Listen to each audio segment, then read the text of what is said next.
Hey, welcome to the PSY TAi Podcast, episode 20. Johns Hopkins is pushing for not just legalization, but the reschedule the classification of these drugs. I'm gonna start that again. No, I'm not. Cue intro.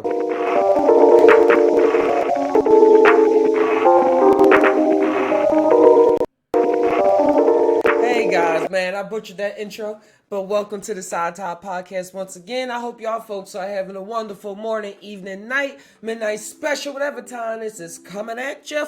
Take this energy now that we all in the same boat. We can start the Tai'ers. I'm gonna start this again. You're not supposed to be able to redo live shows, but I did. But this is the PSY TAi PoDcast episode 20. I have some awesome news. Johns Hopkins is pushing to reschedule psilocybin. It's schedule 1. We're going to go into what's really going on. Let's cue this intro.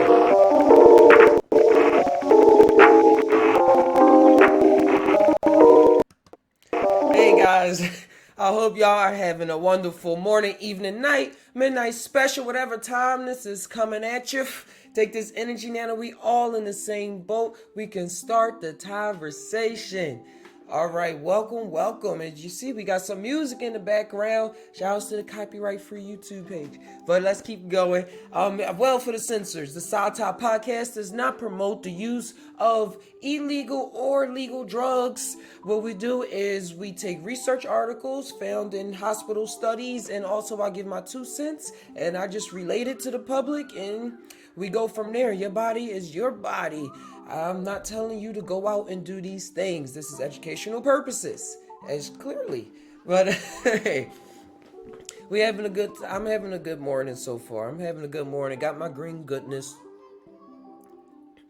Did a couple of stretches this morning. Did some yoga. Did some deep breathing. Hopefully y'all get into a routine that fits your life, that allow y'all to have the energy to do what y'all do with the rest of y'all day. And if you didn't think that you ever could, just think about it.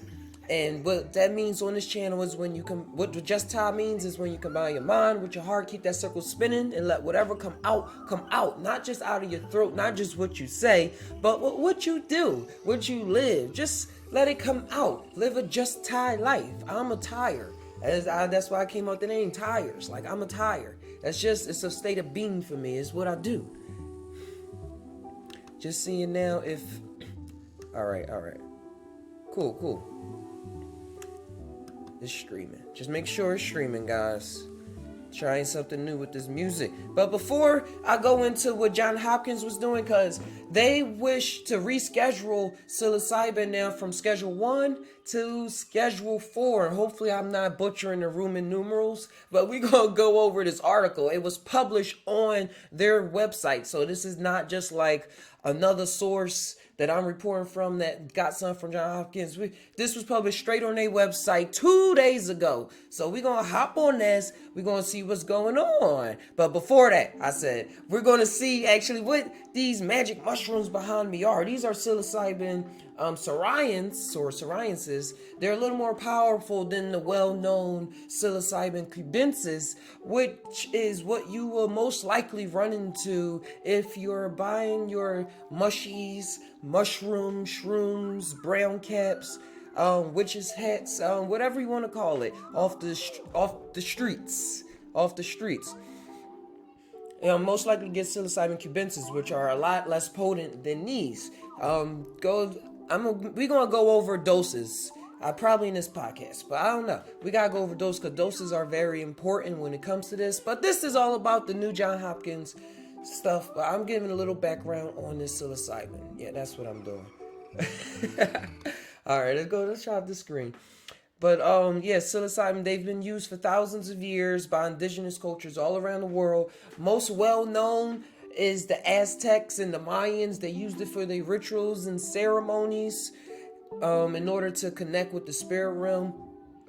And also in the UK, Look at how they came out with the dragons and the tales of fairies and fairy tales and all these wonderful stories. It's the Animata muscaria, which is another type of magic mushroom. Doesn't contain psilocybin, but it works like when you go to sleep, you enter like a dream state. Or sometimes I was watching a documentary a while ago of these tests of sciences. It was videoed and they made a documentary of them giving Animata muscaria to 2 patients. And it was similar to psilocybin, so I'm gonna really tie more on that. But more than likely, they say it's like a dream thing, like you go to sleep and then that's when the magic. And of the Animata muscaria, the toadstool, that red and white mushroom that you see on Mario and everywhere in all the fairy tale books, when you watch Trolls and all the DreamWorks movies and Pixar movies, you will see mushrooms everywhere. You will see them. I believe it's still a part of our culture just as much as it was way back then. But it's a lot of stigmatism that stopped that because a lot that was happening in the 50s and 60s when they were being rediscovered for our American Western mind culture. Even though the Indians still had peyote and mescaline and everything. But I'm getting off topic. All right, I got a wiki article just saying a little bit about what psilocybin containing mushrooms are, just so y'all can have representation on screen, because that's what this podcast does. All right, psilocybin mushrooms. A psilocybin mushrooms is one of the polyphyletic group of fungi that can contain any of the various psychedelic compounds, including psilocybin, psilocybin, and baeocyatin. I never heard of that third one, but psilocybin is when the some, like they said, some mushrooms contain it, but to my knowledge, psilocybin converts to psilocybin in your stomach. That's like a huge theory or something that's in my mind right now to say. It converts to psilocybin in your stomach or in your gut, wherever it goes down there. Common collateral terms for psilocybin mushrooms can include psychedelic shrooms. Yeah, I said that all in the beginning. They may have been used in ancient religious ceremonies. They are depicted in stone rock art in Europe and Africa. Yes, then if you listen to a lot of Terrence McKenna will talk about it, but you can also do your own research. But in the African plains, these mushrooms grew very tall in the plains. And a lot of the magic, you see how a lot of the African countries are real into ceremonies and real into rituals and stuff like that. That's because they never, just like South America, they never really separated from their plant medicines. They still kept the practice going. And if you really look at it, if you connect South America, y'all know this, South America to Africa, they connect like a puzzle, which means to me that they shared similar plants. They showed similar animals probably as well, but when they separated, they evolved to different states and all that stuff. But I believe that they share similar plants. Like, why is it that South America and Africa are like some of the most like indigenous people, like southern of the border, like including Australia too? But that's what I was thinking about. But they share similar plants, such as these fungi, and that's why they still have a huge connection to nature that us in the West, so to speak, are still finding out. All right. Rediscovering, which is rediscovering stuff. All right, let's go. Let's see some history. Yeah, prehistoric rock near Villar del Humo, Spain, offers a hypothesis that psilocybin hispanica was used in religious rituals 6,000 years ago, and that art at the Tai'ers caves in southern Algeria from 7,000 to 9,000 years ago may show the species psilocybin marae. Yeah, it's thousands of species of psilocybin containing mushrooms. As I mentioned, is the psilocybin cubensis, but it's like different species of psilocybin cubensis. Then it's like all these rare and exotic mushrooms out there. Some that are luminescent, that glow in the dark. I don't know if they psychoactive, but they glow in There's mushrooms out here that glow in the dark, bros. That's pretty cool to me. Yeah, I was talking about pre-Columbian times, and don't think that those Colombians and when they came and conquered the Mesoamerica and stuff like that they were not introduced to these mushrooms, and that they didn't take them back and probably did little secret things and really got bored on things that I don't know. I'm just tired right now. I'm just thinking about this. Because they destroyed the whole culture that revolved around a mushroom. So I know they came in the name of Christianity and stuff. I know that they tested these mushrooms and they discovered some things, and they probably kept it secret. Man, it's a lot that goes on that we don't know. It's a lot that goes on. Conspiracies. We on that road one day. On the road again. Sing it with Shrek. I can't wait to get on the road again.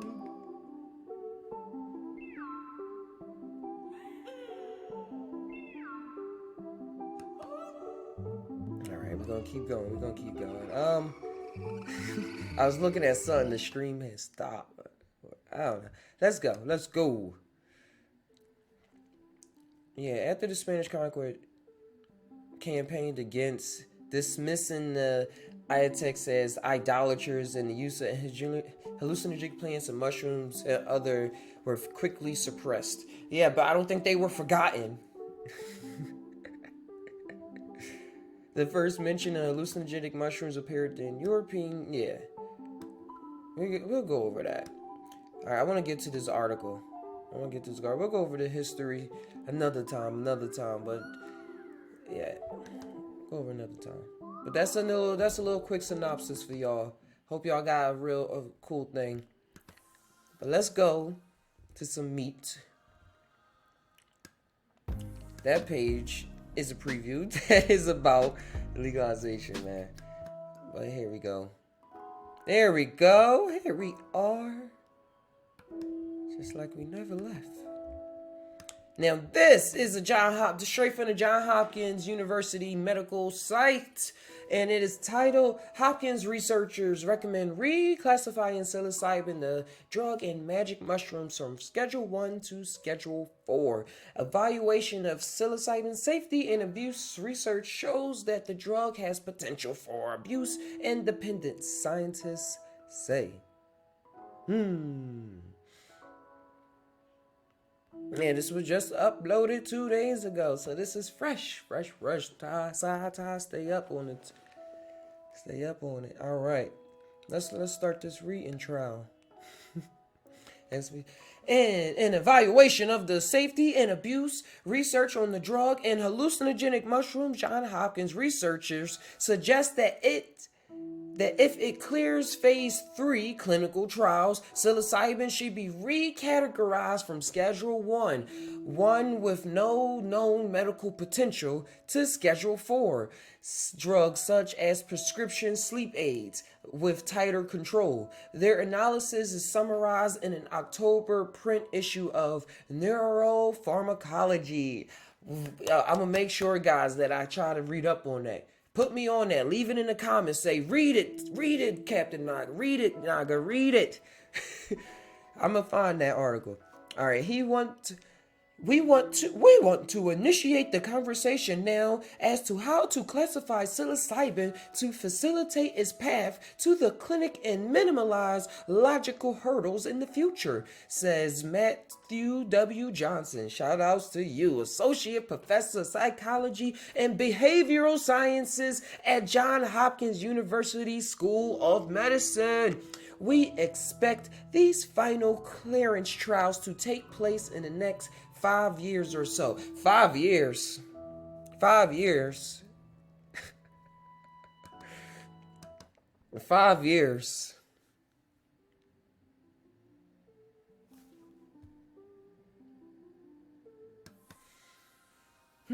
But about that Schedule 1, y'all know when something is Schedule 1, that means that the FDA, the government, is trying to tell people that it has no medical value whatsoever, and that it's just something that is used for abuse and makes you go crazy.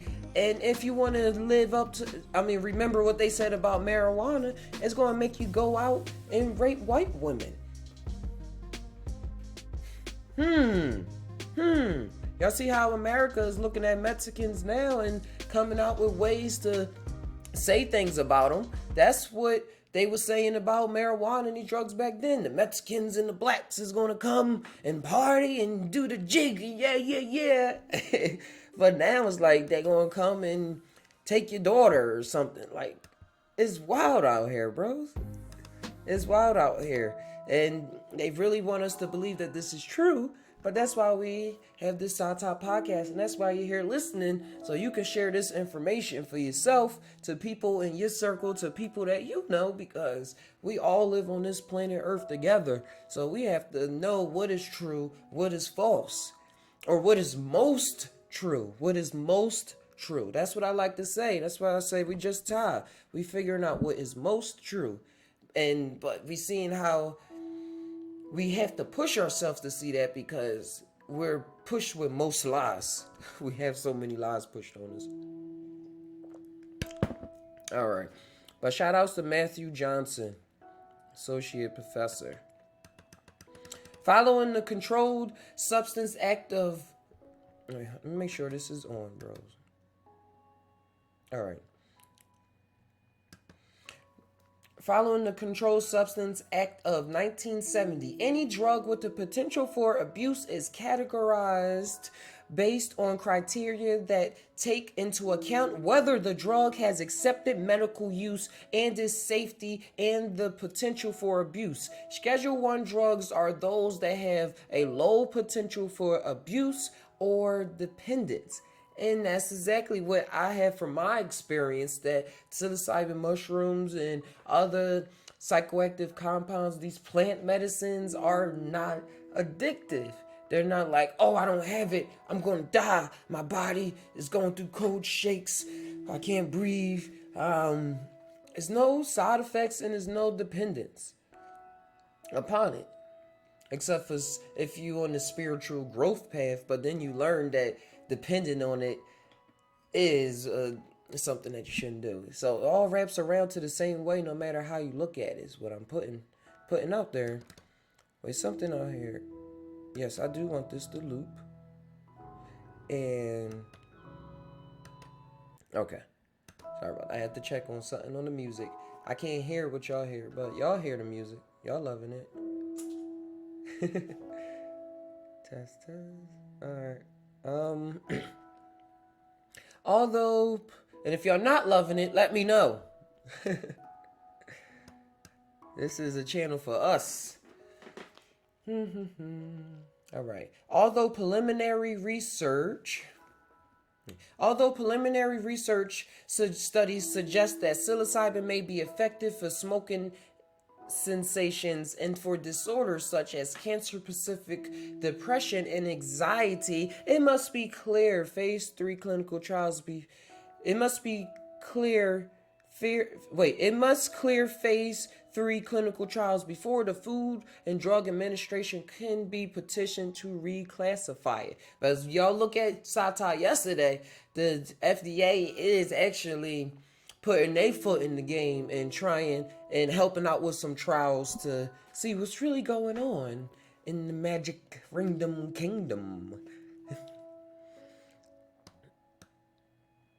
Our studies in animals and humans both show low potential for abuse, the researchers say. When rats push a leather to receive psilocybin, they don't keep pushing the leather like they do for drugs such as cocaine. I need it! Alcohol. Whoo, man, I need a drink. Or heroin. I just saw a guy shooting up near the bus. It was on a video. Like, what? He just had to have it in that spot, in that session. Wow, guys. I gotta put your heart out for people. When it comes to human studies, people who have used psilocybin typically report using it a few times across their lifetime. Most people just have a few rare big doses, like once every 5 years, or some people only have it once in their life, in like their 60s or something. That's it. Or it's all up to you. Don't ever give in to peer pressure, man. It's psychedelic safety, too. Don't give in to peer pressure. All right, yeah, as for safety, studies show it frequently falls at the end of the scales with the least harm to users in society, says the researchers. Psilocybin also is in the potential for lethal overdose. Psilocybin also is lowest in the potential for lethal overdose as there is no known overdose level. I'm sorry, my mind just be tying. I thought they was about to say there's a potential for overdose. I was like, how these researchers get that one fact wrong? I'm just an average Joe Smo, and I know the LD50 rate. You got to eat more than your body weight, like probably twice your body weight, man, in order to die. All right, we should be clear that psilocybin is not without risk of harm, which are greater in recreational than medical settings. But relatively speaking, looking at other drugs, both legal and illegal, it comes off as the least harmful in different surveys and across different countries, says Johnson. He probably doesn't have that kind of voice. Once I heard the Johnson.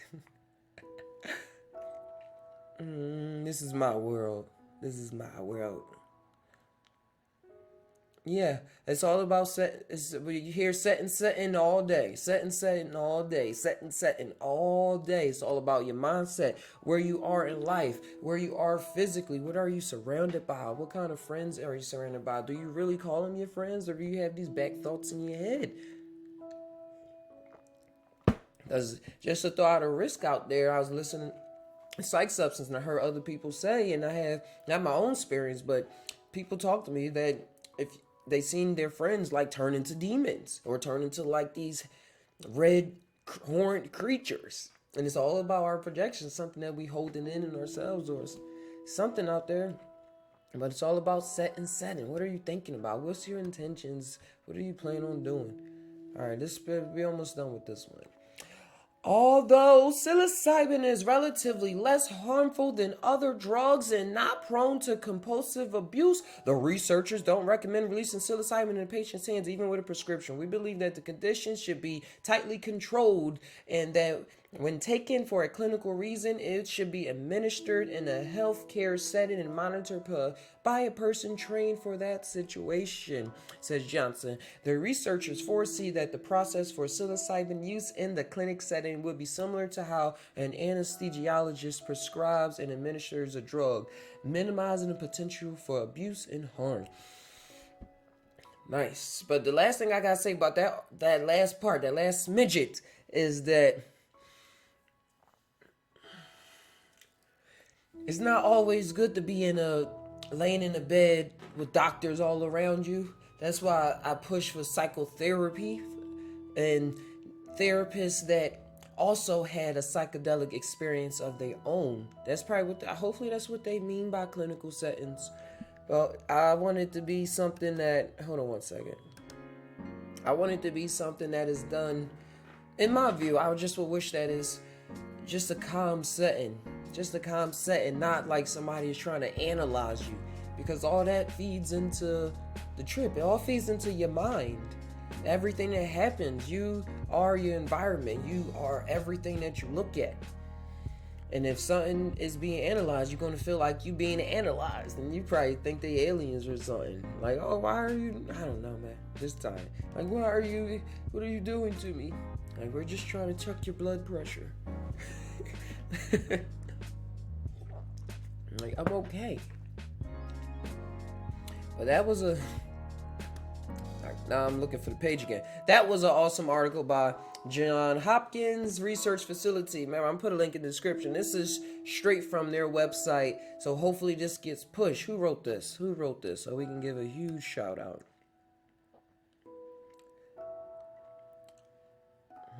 I'm going up to see who wrote this. It doesn't say. Alright, I guess they took this as a team. They just like, we gonna put this out. This the hospital. The hospital wrote this. I want to read their one comment though.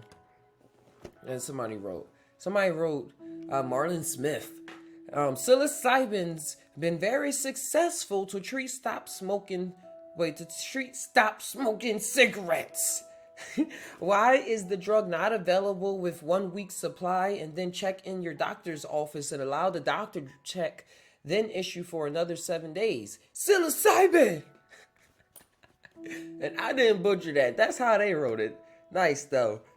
Yes. It does stop smoking addictions. The study's out. We'll cover that. But this is pretty cool. This is it's a nice time to be alive. 2018 it is. Let's go to this last article. Now this one, excuse me. This one is about, I keep switching the scenes. I keep forgetting there's music on it now. My bad.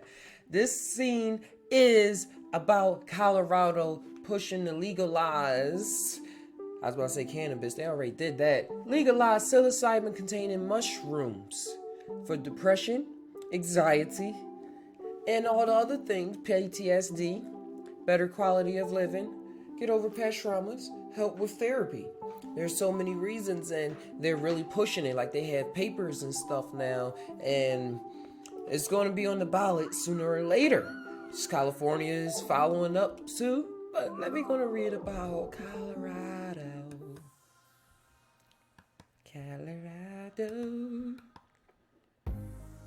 Born in Colorado. Leave that in the comments if you in Colorado right now. Let me know. If y'all have, let me say this real fast before we hop into that. If y'all have anything that y'all want me to share, if y'all have anything that y'all want me to share, that y'all want me to go over, that y'all want me to do, send them to the JUSt TAi down page. It's all right here. Check us out on the YouTube. Check out the old JUSt TAi where I was just in the forest doing my thing, motivating people on dollars. Most of the time I was on microdoses and shrooms, and I was just telling my story. Check out the past TAi and Instagram. Alright, enough of the plug. Enough plugging. This is about legalization, man. Ooh, you will have a pleasant trip. Mushroom legalization in Colorado gains both political and legal support. And this was September 14, 2018 by Riley Caps. Oh, that's a cool last name. 2 P's and an S. A push to basically legalize psilocybin mushrooms by popular vote has gained support from a handful of politicians and lawyers in Colorado. And the group behind it, Denver for Psilocybin. Yay! Filed paperwork with the city, has a platoon of young people ready to gather the 5,000 signatures, a handful of donors, and some citywide polling. Let's keep going. It plans to have the issue on the city ballot in May 2019. There won't be stores for mushrooms. I doubt that. But if passed, an adult in Denver, not the whole state. Wow, just in Denver. Okay, I'm glad we could see that. But all right. Gotta start somewhere, guys. Not the whole state could feel safe, say bringing mushrooms to a concert or taking them to a trained guide in peace. And a small handful of politicians are willing to openly support this decriminalization. So I guess not legalization. That's a different thing than decriminalization, as we learned with marijuana. And as we had to legalize it in college. We couldn't just decriminalize it. But it's steps. It's steps, guys.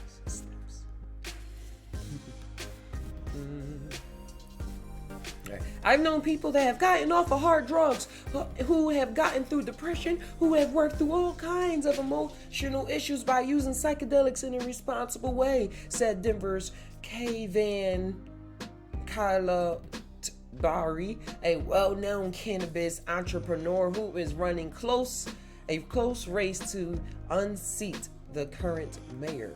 Woo! He got the money now. He able to get the political backing to pay for it. That's what's going to happen. A lot of people in this field now, we're going to get the money to get up and really speak up, because money, whether you want to believe it or not, is energy. All money is energy. And it's once you start getting that energy up and building up, that money could be used for good things instead of being used for how it is now. The money that's being used now, that's being gained by the upper echelon, the 1% of people that we always talking about and stuff like that, their money is not going to good uses because they didn't get them in good ways, and they're not doing them. It all correlates. It all correlates. As above, so below. As above, as below, so above. Yada yada. So, y'all see how this cannabis entrepreneur in Colorado, y'all know he a millionaire now, is running for mayor, because the mayor. Y'all know Denver, man's a huge tree town now. Yeah, Denver is a tree town, double T. And the mayor probably don't even smoke. He probably don't even know, not that well informed on the culture. So how he's going to run this now state, this now capital, weed capital of the world? Or just a free-minded capital of the world. Because it's not that people just smoking, it's just that they're releasing a lot of pressures that a lot of people learn to build their identities off of. And it made them hard and aggressive and like, yeah, you gotta fight for work. You gotta push yourself like this. You gotta beat yourself up. Like, no, you can relax, you can be happy, and you can be dedicated to what you want to do, and it can all work out in the end. It don't have to be all sad and depressive, and we all go through those, but it's better ways, man. It's better ways is what I'm trying to say. Alright, let's look back at the article.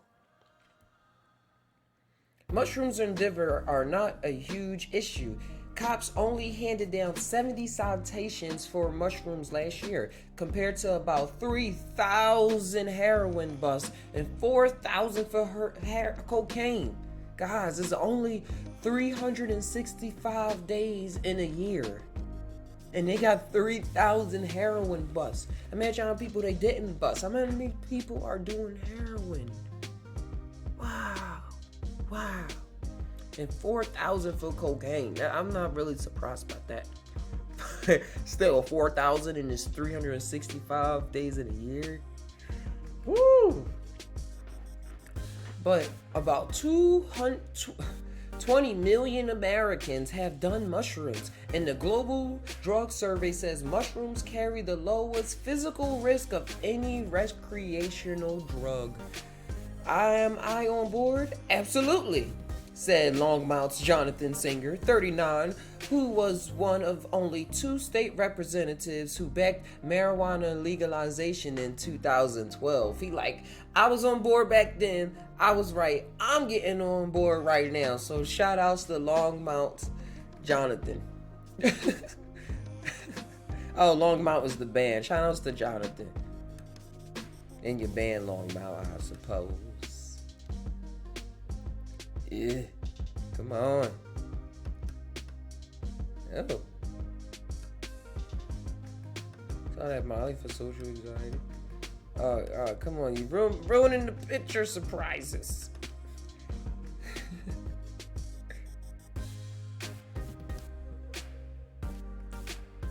Sorry about that, guys, man. This happens from time to time.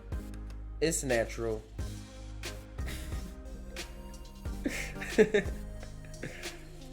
Thanks for tuning in to the PSY TAi PoDcast, episode 90. This is Captain Naga. I like to say that during the break. So I'll come up with something else later. In large doses, they're too strong, too strange, and sometimes too frightening to be a regular recreational drug. Yeah, that was just a random sentence after all that break, right? Right? I'm aware of what I'm doing. But about 20, yep. And the global lowest risk. Yeah, I read all of that. Who was one? Alright. Yeah, I was saying he was. Yo, this computer. It is a step in the right direction. He's on board. This guy, Kevin Matthews, shows off the initiative language. Well, I guess I was on board and I just stopped the flow. Gotta keep flowing. I thought I messed up, but I was really on board. Alright. The enthusiasm signals a growing hope, not for just an obscure drug in a mid-sized city in the middle of the country, but of larger ideas that the early promising studies showing psilocybin helps depression and addiction could be investigated. That microdosing could be legal and openly explored. Check out the PSY TAi podcast, episode 19. It's all about microdosing, and I share a lot of my microdosing experience with LSD and with psilocybin containing mushrooms. So check it out. And that cannabis might not be the only drug freed at the ballot box. City by city, maybe neighborhood by neighborhood. Yes. The initiative doesn't just say shrooms are legal. Instead, it mimics a 2007 Denver law that declared that cannabis should be the lowest law enforcement priority for cops, which effectively decriminalized cannabis in the city. The initiative also says that the city funds couldn't be used to prosecute people for shrooms, another tactic borrowed from cannabis law. I'm from Philadelphia, and people would get locked up over having a nick bag in they pocket, having a joint in their hand. They would get really got to do some time because it didn't make a difference. Weed was weed, tree was tree. It wasn't cannabis. It was weed. It was marijuana. All the derogatory terms that we hold on to. It's not looked at that way. And I remember when the mayor finally decriminalized it. It made it. Well, not decriminalize it, but he said that they wasn't going to use funds towards that because they seen how much money was being wasted. They was locking up people. Philly has millions of people. They were locking up, compared to Denver, Colorado, which doesn't have that many people. Philly has millions of people, and they were wasting a lot of tax dollars locking up people over a plant, over cannabis. And once they decriminalized it, they see how it was going down. So hopefully, they see how they were able to focus on other things. And once people were screaming at them saying it's just tree and all the protests, hopefully it's going to rattle some more things up and start legalizing things in Pennsylvania. I see they legalized cannabis oil for cancer patients and stuff like that. But we got to keep going. We got to keep going and push farther and farther and farther. But still, this decriminalized, I'm saying, is a huge step. Especially, like they said, they want to see it in city by city, neighborhood by neighborhood, not just in Denver. So this Denver is a huge case study. When these little cities pop up and they trying to make these big moves, trust me, all the other states, they're all watching. They're all watching the money, and they're all watching how the people react and who's voting on what companies are backing what. I'm gonna keep it real. That's all for. They want all that. The companies, what are people saying? What is the money saying? And is it good? Yeah. Yeah. I was watching Looney Tunes and they was talking about facial expressions. Random thought. A shout out to Chuck Norris. I said Chuck Norris. Whoever created Looney Tunes. But yeah, they pushing for that. They really pushing for. All these other states are watching, and they're going, just like cannabis, once they see the money rolling in, that's when they really going to start getting on board. But as well, when it comes to depression and anxiety and all these other things that are going on, plants like medicine and psilocybin containing mushrooms, they are really life changers, and they have changed my life for so much good. They revealed a lot of trauma that was in me. They revealed a lot that I was doing wrong in my own personal life. And that's why I wasn't able to reap what I was trying to sow. I wasn't getting back what I thought I was putting out, because what I was putting out was what I just thought I was putting out. It wasn't what I was actually putting out. And it helped me get me on board with all of that. We are hurting people And sometimes we don't know. And sometimes people are hurting and we're not aware of it. And these plant medicines help open me up to give people hugs, give people smiles. Because sometimes a lot of people don't ask for a smile when they really need it. But they put me on the awareness level that I'm connected with everybody. There is no real difference if you want to get that deep. Just time. Whew. All right, let's.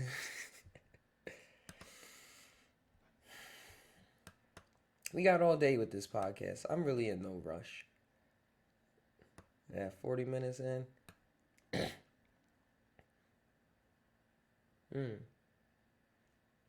Right, the initiative, we go back in. The initiative doesn't just say shrooms are legal. Instead, it mimics a 2007 Denver law. Yes, yes, yes. I'm always going a paragraph back. The idea was just let's look at what's been done in cannabis, said Noah Porter, a psychedelic drug policy consultant with lawyer with Hopkins Law Group. Excuse me. A cannabis firm. Porter helped craft the Mushroom Initiative along with activists and mushroom lovers, and with lawyers from Vincent Sendenberg, one of the nation's most prominent cannabis firms. I'm not aware of anything in Colorado law that would differentiate between cannabis and psilocybin mushrooms, Porter said. It's opened an entirely new door. Could it pass? Kay's campaign has done some polling. All right, let's see what he said. See what Kay said. It is not showing as likely to pass at this point, Kay says, but we have to keep in mind that this is prior to an educational campaign. This is prior to us as a Denver community having a conversation. And that's what I love that he said that. Because that's what I'm here on the podcast to do. Have a conversation with y'all. That's why I film this live. If y'all ever tune into the show live, just send in, type in. I'll respond to whatever. I respond to whatever. Not as long as anything. I don't really care. This is a whole conversation for us. And I'm starting the conversation because a lot of people are scared to speak up or have fears to speak up. Or, a lot of fears speak up. And these are real fears. Like, it's people out here that if they speak up about what they do, they'll probably lose their job.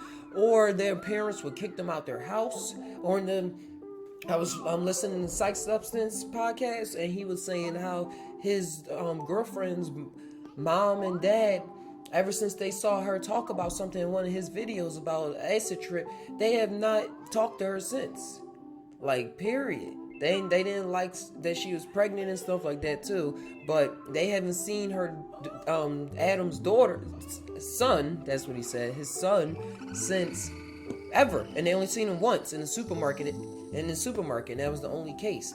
So if that's happening there, that's happening in many other places because there's millions of people, and similar situations are always playing out. Think about the music. That's why we can relate to music when they are really general, when we think it's general to us, specific to us, but somebody say, oh, that's specific to me in my life too.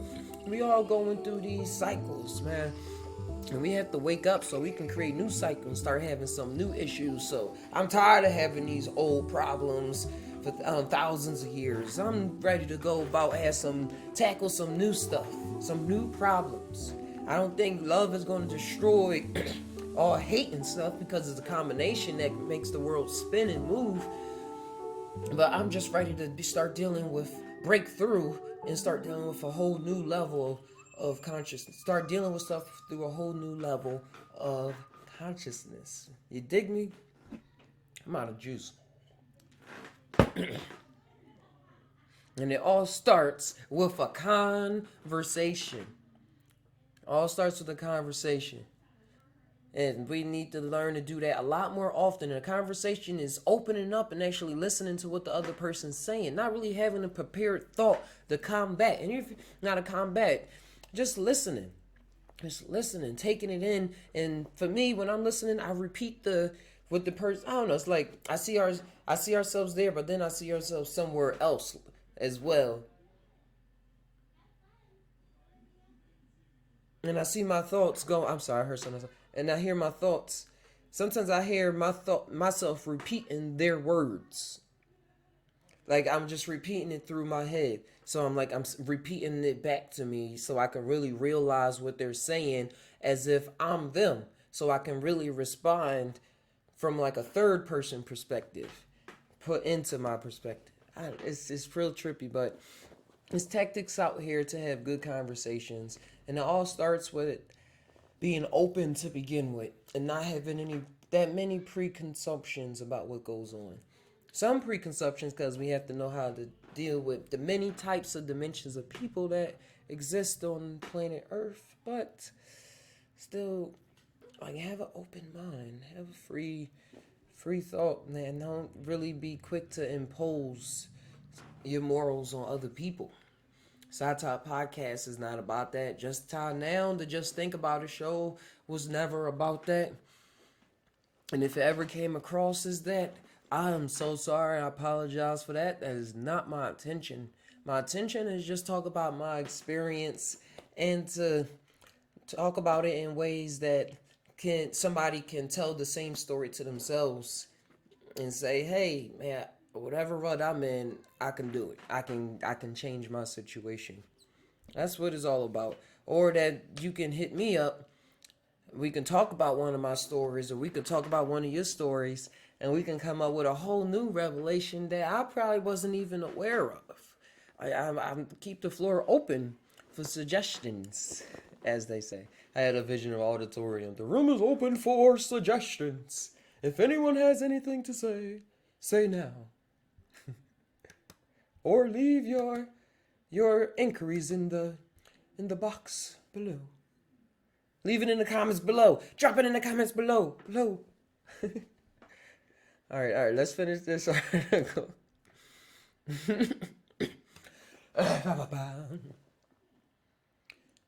It is not likely facilitating. All right. Conversations are very important.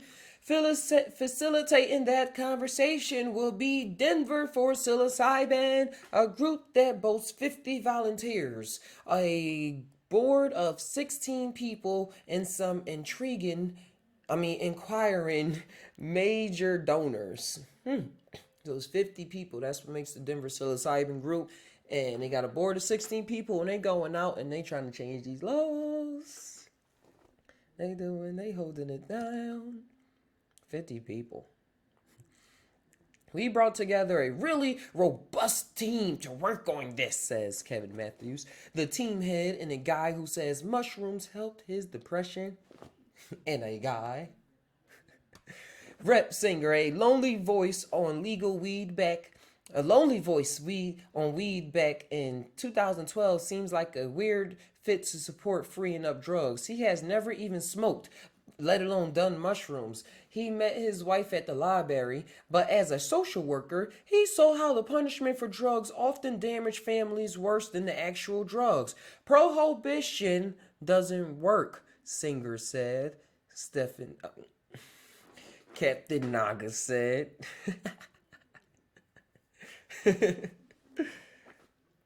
Hey, exclusive. My name is Stefan.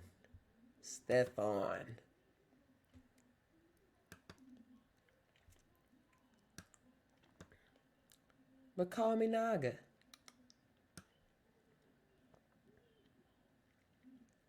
I'm going down. Prohibition. Yeah, I was about to start going off on prohibition doesn't work as usual. As y'all see, that's how the mafia started when they did the prohibition of alcohol. How many people died? How many people are still dying? If you go to the hood, you will see. I'm from the projects in Philly. And I know and I did see a lot of things that are with me forever. But I see them now as ways as presenting it to other people, not as a way as holding in the pain deep inside, you know? People go down for drugs all the time for little minuscule amounts. And families, fathers, mothers go to prison too. Mothers go to prison as well. Grandmothers, everybody. Over plants, over something that grows naturally in the forest. And that somebody just wanted to say had no medicinal value use whatsoever. If it didn't, why are they risking their life over it? And then they try to classify it with drugs like heroin and all this stuff and create smear campaigns so that everybody thinks it's all the same. And don't ever go for the experience themselves because they see the crackhead down the street. And they're like, no, never I be that. Never I be that. Please share this page. Share the PSY TAi podcast or just share the conversation. Most of all, just share the conversation that we're having now as you're watching this and we're communicating telepathically or however you want to look at it. JUSt TAi, JUSt TAi, JUSt TAi. Make sure the stream's still on. All right, we good.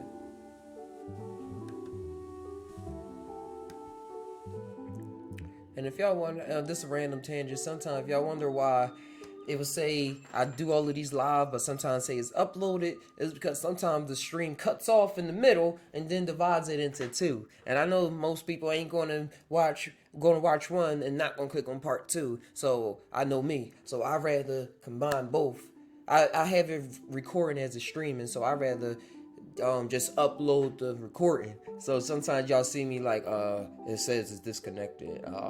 That's because it was disconnected from the live stream, but I still push for the live stream to go up so I don't have to take another hour to re-upload the recording that's saved on the computer.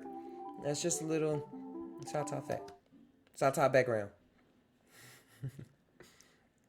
All right. Prohibition doesn't work is what we were saying. Singer said. K. Bari, the mayoral candidate, is a more natural voice on mushrooms. When he was younger, he did some drugs he thinks set him back. But mushrooms, far from damaging him, helped. That was oddly worded. He was the co-owner of a Denver pizza shop when on New Year's Eve 2009, he tripped on mushrooms with friends. An idea bubbled up to start a marijuana dispensary. Then an edgy, risky move that could have landed him in jail. It could have landed him in jail. Dispensaries back then were always being raided, even when they were set up and stuff like that. I remember living back in Philly. And here he goes right here. Yeah. I don't know his political background or anything, so I ain't going to endorse him, but keep on pushing. Keep on pushing for what you believe in. I believe anybody should be able to do what they believe in. And when it comes to helping people, for real, not damaging. Damaging people and still calling it good, you're a psychopath.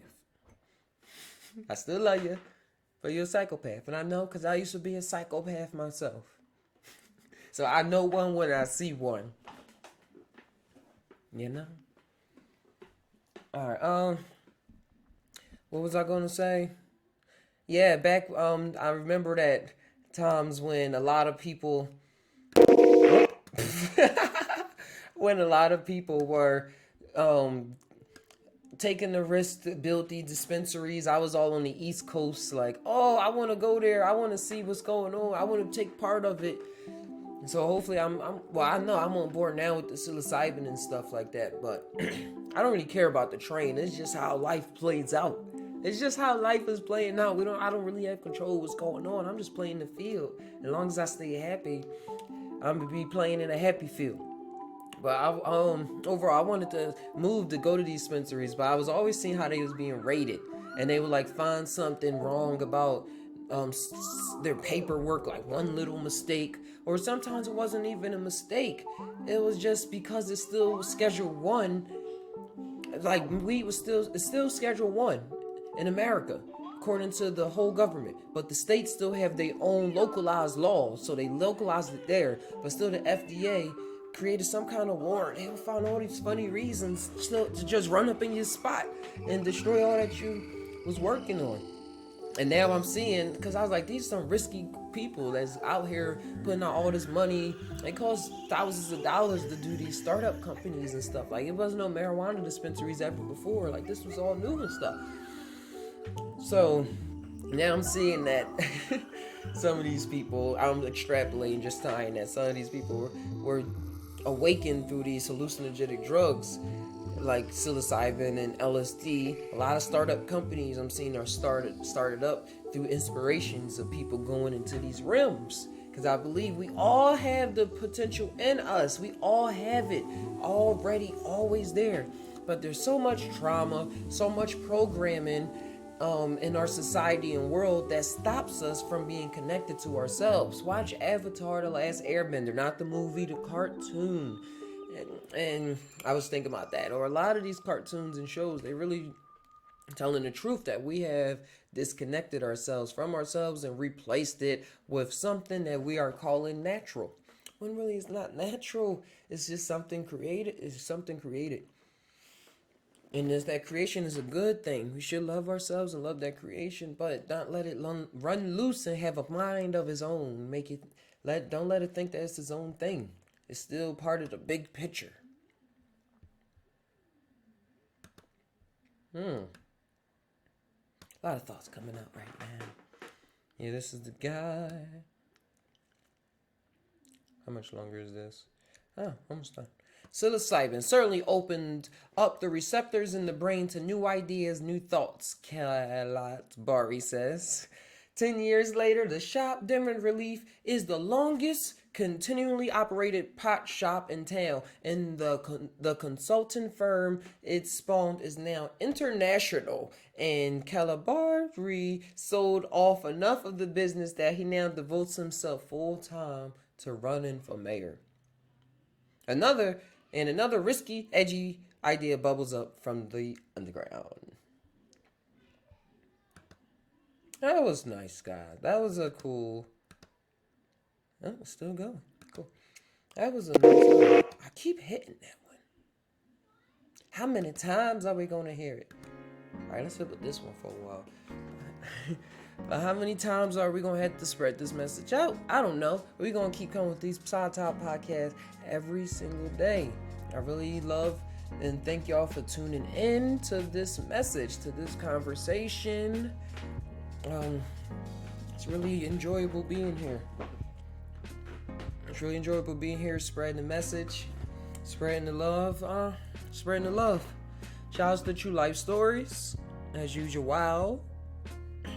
Coming out with a documentary where we're going to collect different experiences and we're going to put them all on tape. And we're coming out with a documentary, guys. We're coming out with a documentary. I'm going to reserve the title. But it's coming out. That's some news. I've been really getting into art. I'm just looking at some art. But yeah, the stigmatism is going to be broken by conversation. Our fears are only going to be able to be embodied and then through that dissipate through conversation and experience. As I said, we don't condone the use. You do what you do. And this is the PSY TAi podcast. I know it's something that I wanted to bring up. That's why I'm still talking, guys. I'm still talking about the mushroom. Because it's something that I wanted to bring up. This conversation, it don't matter what I want to bring up. That's always the thing. I'm always pushing to, something I learned through my mushroom trips is that I'm always pushing to say something when really if I didn't push, it would just come. It would just come out. And it would just flow, and it would really be what I was thinking about. But it's this thing that I do where I think something before I say it. And I know that seems natural to a lot of people, and sometimes it does come in handy, but most of the time I like free form talk. And if I make a mistake, it's just a mistake. Or if I make a stutter, it's just it's just a stutter. It's just all natural. It's funny. It's funny to me. I love going back and watching these videos. It's hilarious seeing me just laughing up, cracking up to myself. But I know I'm not by myself, and that's why it just seems natural to me. Like, what is real? I always grew up saying, like, what is natural? What is real? And you don't really have to go so deep as to say what's real and stuff, like reality and all, but what's natural about the ideas that we hold on to. What's natural about self-survival over your over family, over friends, over strangers at that. Why are we all about self-preservation so much? When we have tools and we've reached a level right now where we can really supply the need and help the needs of millions of people that are not receiving effective treatments and receiving effective means of living, like money wise. Like, people need money out here. But all this depression and stuff is just confusing everybody. I know it confused the hell out of me. On which path I should be taking in life. What should I do for money? What am I willing to do for money? And in my past, I've done so many things. Many things. And sorry for the gas. I've done many things, and some things I'm not proud of. Some things is still in my mind that, like, I had to do what I had to do, but I still, this overarching thing is like, man, if I was doing something else, who knows where I'll be now?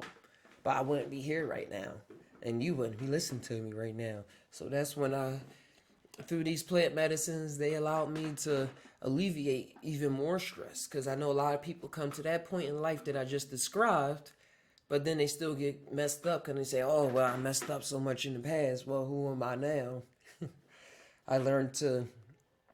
They put me in a state of mind, a third person state of mind that I used to have experienced when I was younger, but I felt different about it back then. But now it puts me in a third person state of mind where I'm able to see what I'm doing to myself, and see that every problem that I cause that's in my life, I caused. I caused. And after, and sometimes we lose that sense of, oh, we caused the situation to happen, because if the mirror was put between the two people arguing and we was faced there, we wouldn't want to look at ourselves in that moment. We'd be like, get that mirror out of my face. Get that thing away from me. What you was doing? And really all we was doing was looking at ourselves. They just put the third person just put the reflection up and say, here, look. And that's what these plant medicines do for me a lot. They tell me to look at what you're doing. That's what, especially psilocybin containing mushrooms, they're known as teachers. There's a strain actually called golden teachers. A psilocybin cubensis. And they always telling me to look at this. Look at what you did. And it's not always a beat up thing, because luckily I've been doing a lot of changes to my life. I made a lot of changes to my diet. I work out 4 to 5 times a week at the gym. And I also go to meditate in the sauna. I love going to the sauna after going to the gym. Going to the sauna is so cool. Let's shrink this John Hopkins, since I ain't really talking about them right now. But yeah, I've started working out like 4 or 5 times a week, and I was never the person. Like, I'm still relatively slim. I'm still slim and stuff like that. But this is still thicker than what I was. Way thicker than what I was. I'm trying to see if I can like flatten it out to see, but I've been going for the past 8-9 months, so I'm finally like I'm getting a little somewhere. I'm getting a little rock. Getting a little stomach and stuff like that, and it feels so good. Cause I used to look up to those, not look up to those people. I used to look at those people that worked out and stuff when I was younger, or just had like a built to them, and be like, who do they think they are, man? Like they still got problems. They still like what? And I was cool being the skinny nerd. Like that's a program. That skinny nerd is a program. You don't have to be a skinny nerd. Like shout outs to all the skinny nerds, but you really don't have to play into that stereotype. That's just how it is played off in movies and how people are in the past and stuff like that. But I know growing up, I embraced it even more and more. And I was like, well, I'm just this slim. I don't gain weight. I never, since high school, gained weight. I never, until I started working out. Then I started working out and I started putting some pounds. Started feeling a lot more healthier and everything. I work on my breathing heavily as well too. I started doing yoga. My shoulders used to be like this. And well, no, I'll get to the yoga. I started this is my story. I started doing little micro doses before going to the gym, and before that, just doing little microdosing and shroom trip inspired me to go to the gym because it felt as though I wasn't fully here still. Like when I would come down or there, it felt like I wasn't strong. I don't know. And it's like in order for the downloads to stick to my body that was coming from the supposed universe and everything, I had to do more to keep it here, which was meditate a lot more, be a lot more flexible with my body and stuff like that, yoga, which I will get into, and work out, actually build up my this physical body. That's what I had to do. And I'm seeing the positive effects. I'm a lot more calmer with my thoughts. I have a lot more energy. It doesn't take that much energy to do other things now. I guess stress makes it seem as though working through stress takes a lot of energy. And working out put my mind at a lot less stressful environment, put my mind in a less stressful environment for me to be able to access my flow state a lot more easier than I used to be able to. I used to be filled with a lot of irritation and not know that it was coming just from myself, blocking myself from being myself.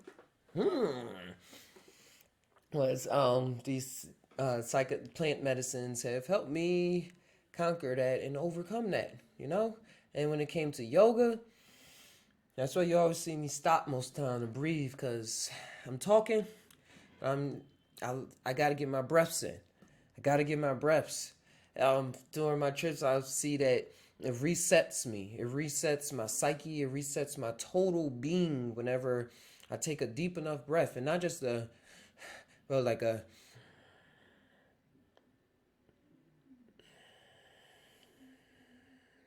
calm, like breathing in as much as I can, then holding it in for like a couple seconds, then breathing it out. And the more I practice that, just breathing in as much as I can is like goes into my normal breathing pattern, as if I hacked my breathing pattern to breathe more deeply. And with that came more calmer thoughts, allowed me to not think about what I was saying, but connect with what I'm saying in my mind more, so I don't have to overthink a single thought and then be so depressed that I never got to express it the way that I wanted to, or that I stopped myself from expressing it because I was just too irritated about going along with it in my head a million times over and over.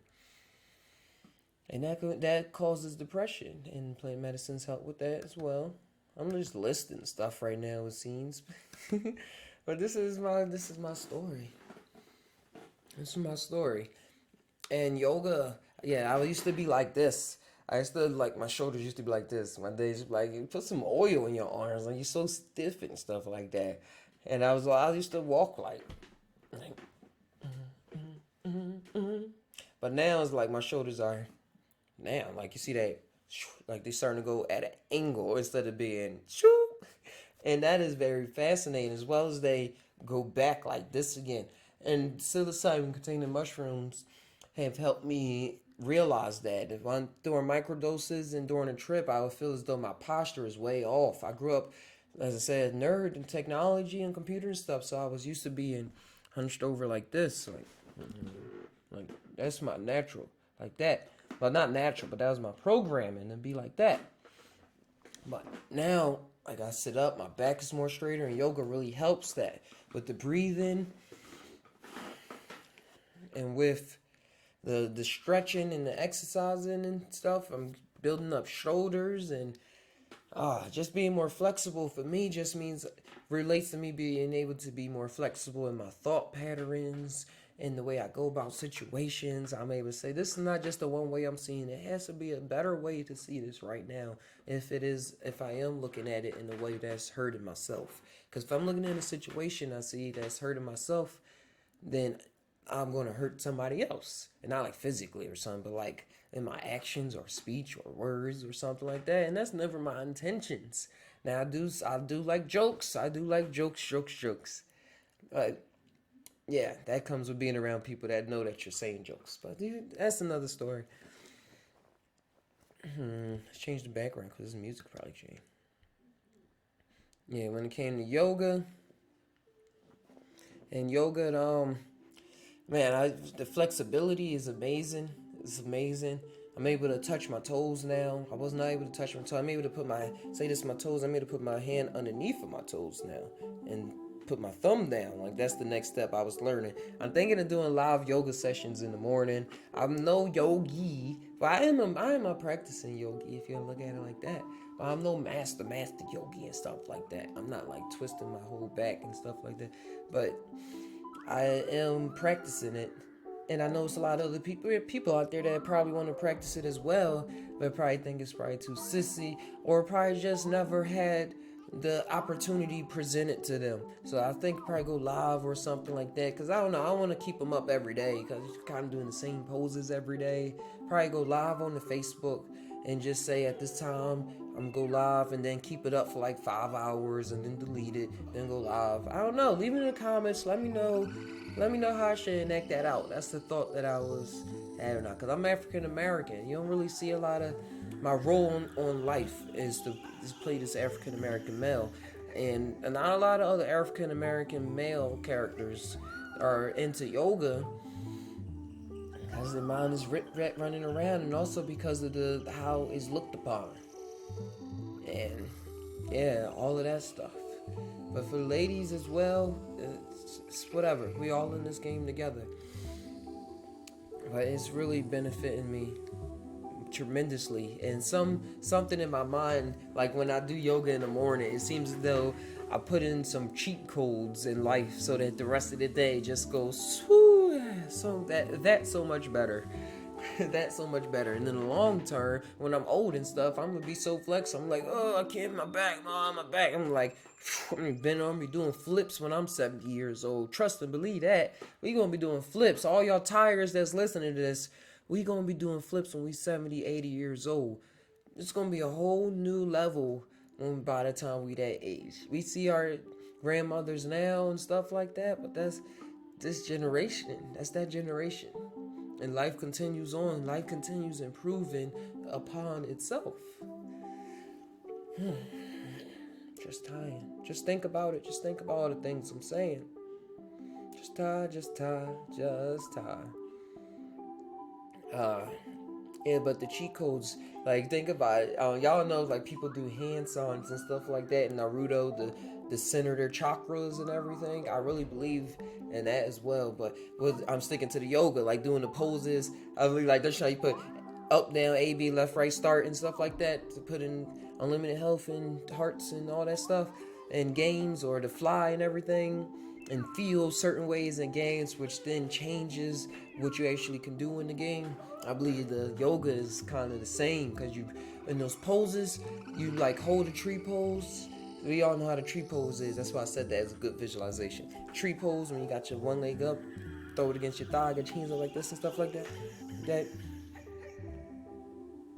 Sorry, felt my shoulders cracking. I had to get that out. Then you breathe life into it. I believe that's like a cheat code. I really do believe that's like a cheat code, guys. And the more we practice those, the stronger the cheat code will be.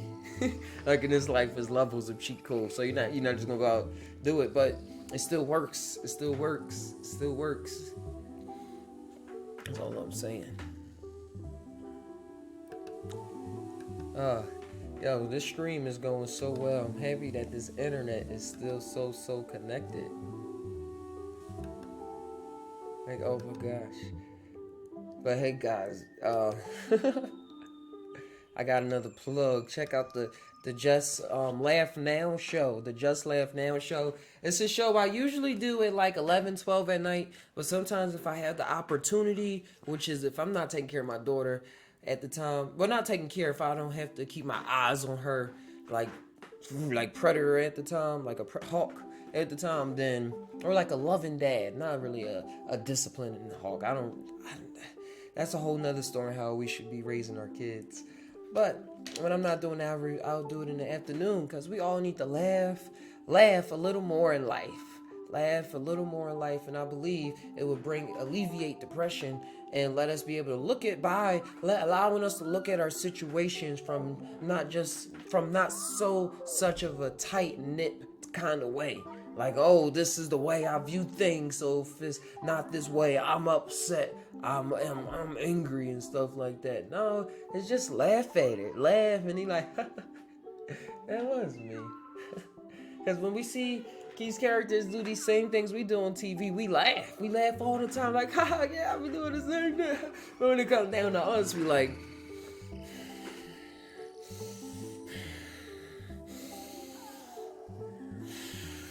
we all get all upset and stuff like that. Like, what is all that about? What it's about is that programming.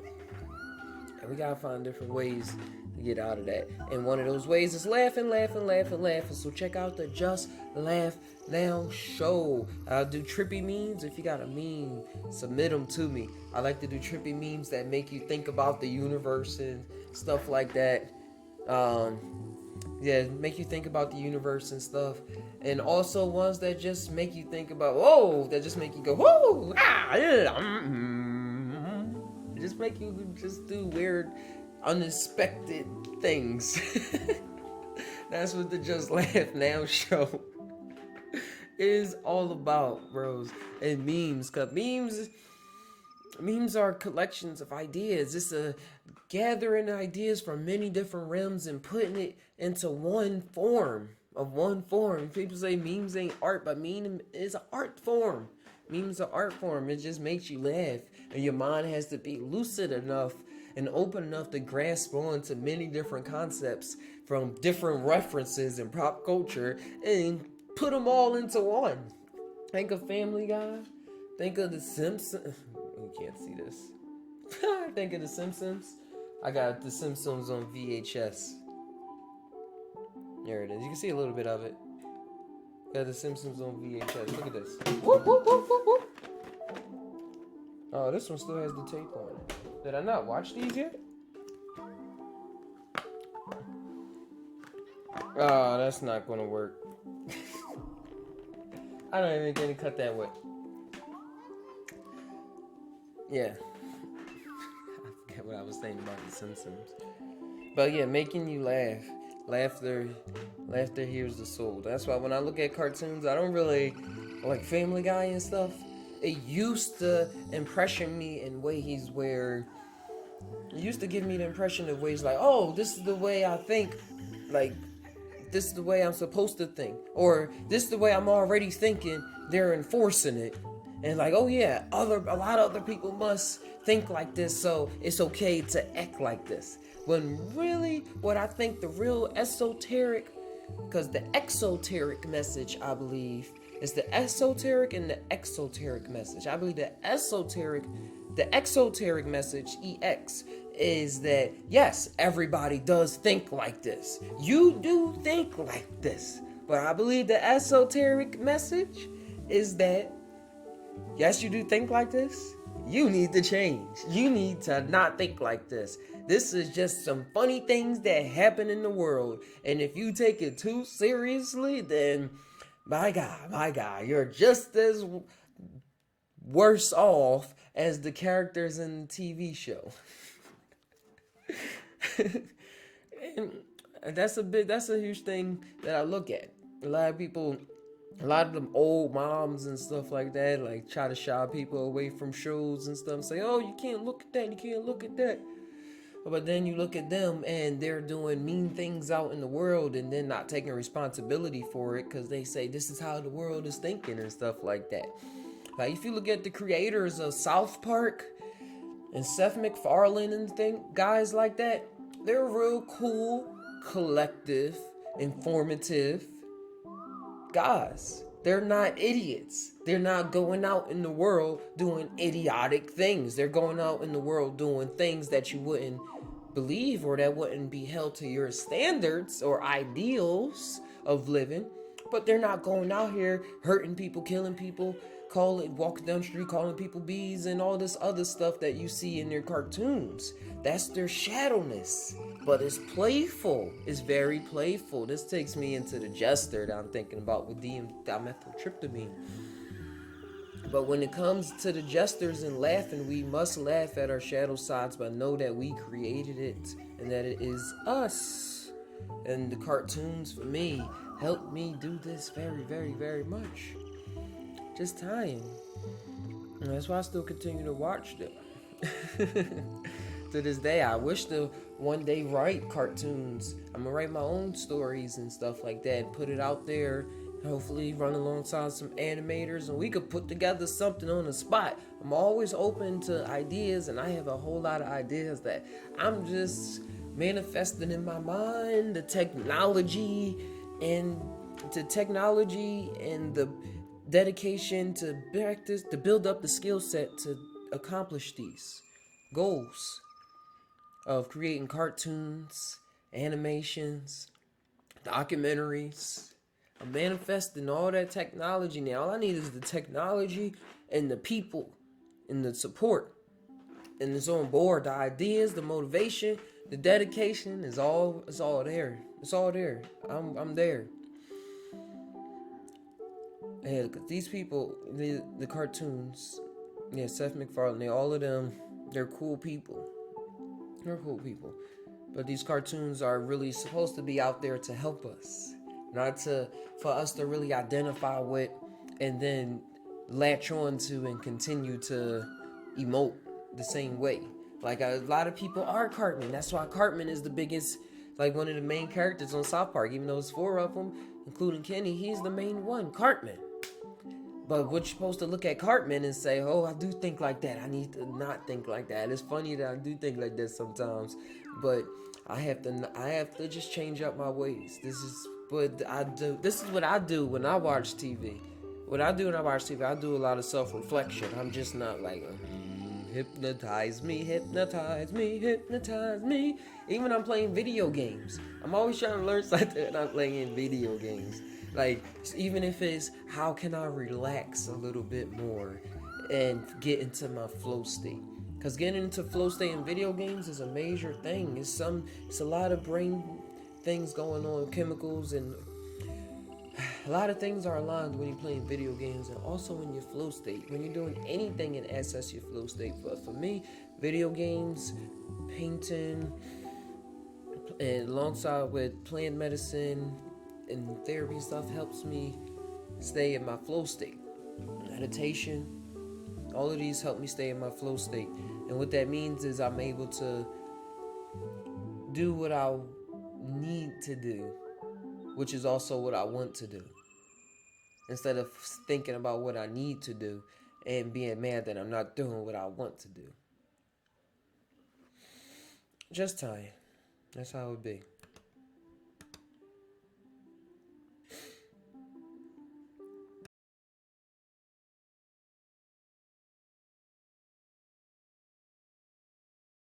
That I'm gonna put in the, where is it? Yeah, that's part of the meme thing. But I have a video I want to show y'all because it's still cool. And I didn't get to show it yesterday. Hopefully I can find it right now, right fast. And I have to remind myself to turn down the music.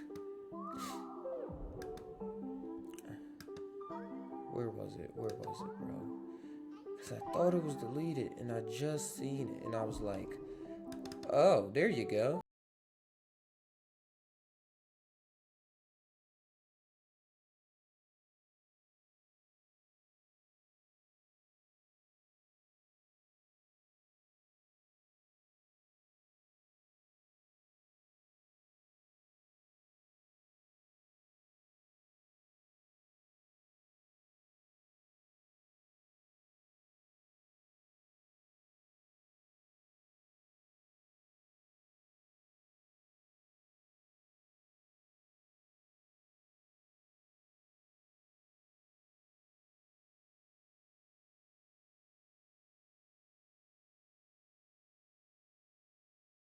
I'm so sorry for that. I changed the music file, but whatever. I found it. I know where it is. Here we go. We're gonna watch this clip right about.